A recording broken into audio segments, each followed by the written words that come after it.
Okay, so this is the beginning of our second video, and right now I'm on page 7 of that original packet that you had. We went over pages 1 through 7. Very brief overview in the first video. Now you're at the part where it says United States Court of Appeals for the Flamingo Circuit, and this is the actual appeals case. Remember, you are going to be arguing before the Supreme Court, and so ultimately what happens here is Abercrombie loses in the appeals court, and that's why they are the appellant in the case that we're doing, as well as they had lost in the lower courts, and that's why they're the appellant in this appeals case. At this point, I think you're really better off. Hopefully by this point you have divided your case into the two questions. Remember, one question is on whether Abercrombie was effectively notified of the fact that Eloff wanted to wear head coverings for a religious purpose, and that would cause a conflict with the look policy, and that because of that she needed an accommodation. And then the second question is whether, even if they did get properly notified, whether providing that accommodation would create, quote unquote, an undue burden. So in this you will see that number 1 is the notice part of this case, and that goes pages 7 through 9. Excuse me, then the undue hardship part of the case is 9 through 10. So at this point, I would be dividing your workload and only reading that which you need for your part of the case. And so you can see that the notice begins here, and basically at this point, since Eloff and the EEOC won, they're going to be arguing basically why they felt that notice had been given.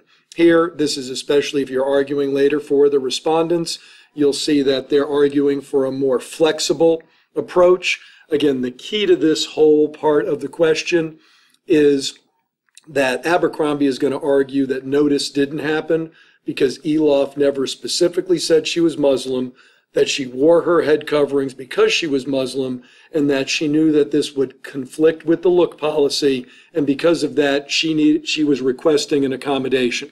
She clearly never did any of those things.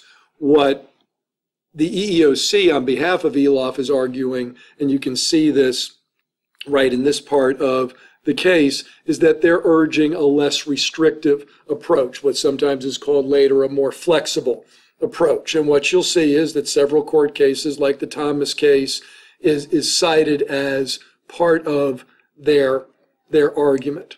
And so basically this walks you through why the court ultimately felt like the more flexible approach to notification was acceptable. You'll also see in this arguments as to why Abercrombie thought that court precedent supported their view that Eloff needed to be the one who has the duty to make that initial contact. And so what you're looking for here, those of you that are going to take the notice question, you're looking for cases and reasoning that supports Abercrombie's position that notice didn't occur because Eloff didn't do it directly. And on the Eloff EEOC side, you were looking for arguments that support this more flexible approach, that clearly because the person who did the interview, a woman named Gannett, knew or said she knew that Eloff was a Muslim, that she assumed she was wearing the head covering because she was a Muslim, that actually substituted for that kind of notice. Then, who's ever doing the undue hardship, undue burden, or undue hardship side of the case, you would pick up reading this part on page 9 going till the end.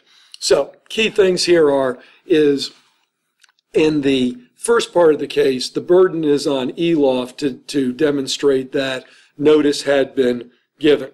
Once that's agreed to, the burden of proof in the hardship part, or the undue burden part, is on the company, in this case Abercrombie and Fitch. Now, they don't have to, it's not a very high bar. Basically, you'll see throughout the readings that you're going to do that an undue burden is defined as anything that causes more than a de minimis cost, and that's basically a minimum cost to the employer. And you'll see at other times it's not purely a monetary cost. The key thing that you want to see as you're dealing with the undue hardship is the argument is very much along the lines of the type of evidence that's provided. Abercrombie will argue that several of their executives argue that an exception to the look policy would negatively impact the brand and sales, etc. You can see that stated right in through this area, whereas the EEOC is going to argue that that is mere speculation and that they didn't have any hard evidence to back up that position. I think especially, sorry for moving around here, you can see that Abercrombie had, for instance, given some accommodations and had not done any studies for it. And so once you get to page 7, that's when your work divides completely. Those of you doing the notice question should only read the notice stuff. Those of you dealing with the hardship question should only read the hardship stuff. And just to summarize before we move on to our next video, which will be in the briefs, the key thing that you're looking for there is if you're dealing with the notice question and you're arguing for Abercrombie, meaning the appellant, you're going to argue that because Eloff did not directly tell Abercrombie she was a Muslim, that she wore head coverings because of a religious belief, and that because of that she needed an accommodation to the look policy. Because she did not do that literally, notice did not occur. On the EEOC side and the Eloff side, they're going to be arguing that because Gannett testified that she knew Eloff was a Muslim, that she assumed that she was wearing the head covering because of a religious belief, at that point notification occurred. And remember, what you're going to be looking for as you read are court decisions that back up whatever side of the case that you're dealing with, and also reasoning beyond the cases that back up that argument.